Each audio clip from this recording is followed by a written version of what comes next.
10 வருடங்களாக காதலித்த பெண் ஏமாற்றியதால் காதலன் குவைத்தில் தற்கொலை செய்து கொண்டார். இந்த விவகாரத்தில் சம்பந்தப்பட்ட வைத்தீஸ்வரன் கோவில் எஸ்ஐ ஆயுதப்படைக்கு இடமாற்றம் செய்யப்பட்ட நிலையில் மீண்டும் பணியிட மாற்றம். குவைத்தில் இருந்து சொந்த ஊருக்கு கொண்டு வரப்பட்ட ஆம்புலன்ஸை வழிமறித்த பொதுமக்கள் சாலை மறியல் போராட்டத்தில் ஈடுபட்டனர். மயிலாடுதுறை அருகே தலைஞாயிறு மெயின் ரோட்டை சேர்ந்தவர் சரத்குமார்.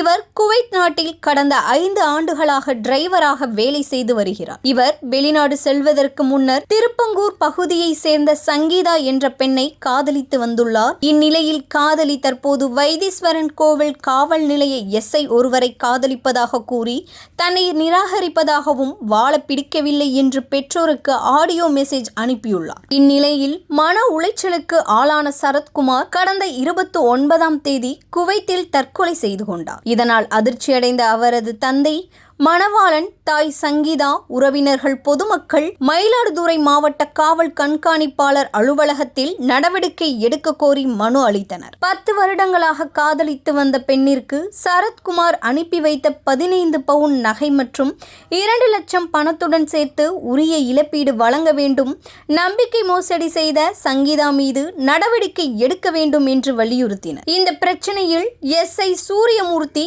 ஆயுதப்படைக்கு இடமாற்றம் செய்யப்பட்டார். இந்நிலையில் இன்று குவைத் நாட்டிலிருந்து சரத்குமார் உடல் சொந்த ஊருக்கு ஆம்புலன்ஸ் மூலம் கொண்டு வரப்பட்டது. பட்டவர்த்தி கடைவீதியில் ஆம்புலன்ஸை வழிமறித்த 300க்கும் மேற்பட்ட பொதுமக்கள் சரத்குமார் உடலை வைத்து போராட்டத்தில் ஈடுபட்டனர். சங்கீதா சரத்குமாரிடம் பெற்ற பணம், நகைகளை பெற்று இழப்பீடு தொகையோடு சேர்த்து பாதிக்கப்பட்ட குடும்பத்தினருக்கு வழங்க வேண்டும் என்று போராட்டத்தில் ஈடுபட்டனர். இதனிடையே தஞ்சை சரக டிஐஜி ஜியாவுல்லா ஹக் உத்தரவின் பேரில் எஸ்ஐ சூரியமூர்த்தி தஞ்சாவூர் மாவட்டத்திற்கு பணியிடம் மாற்றம் செய்யப்பட்டுள்ளார். சாலை மறியல் போராட்டத்தில் ஈடுபட்டுள்ள பொதுமக்களிடம் காவல்துறை அதிகாரிகள் பேச்சுவார்த்தை நடத்தி வருகின்றனர்.